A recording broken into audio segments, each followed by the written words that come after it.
The course that I teach in the master's program is Customer Service, Delivery and Distribution Management. The name of the course is Foundations for New Product Launch and Integrated Demand-Driven Value Networks.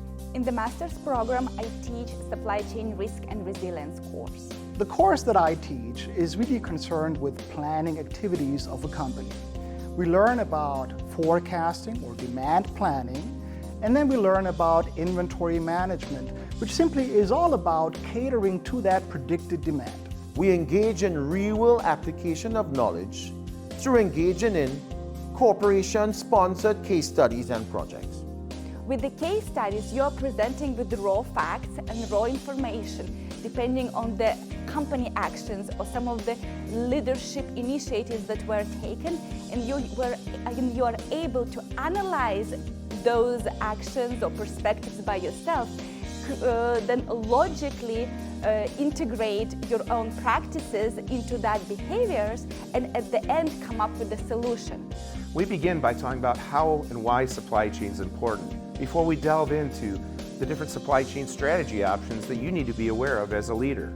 From that point on, the rest of the semester we talk about the decisions that you make in executing those strategies, decisions around forecasting, decisions around sales and operations planning, how you marry up supply and demand, decisions around how you develop an effective inventory policy. One of these projects involved partnering with a large supply chain solution provider that provides services in the last mile space in delivery. Why?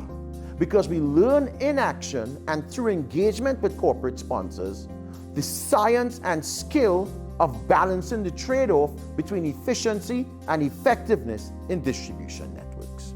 So the idea is that students walk away with a skill set that they can directly take and implement on the job in their companies and thereby generate value. We talk about the way they're able to identify the strategy not only of their organization, but also of their supply chain partners, and how understanding that strategy positions them as a supply chain physician, so to speak, able to better diagnose problems, develop effective interventions, and ultimately improve the performance of their organization and their supply chain.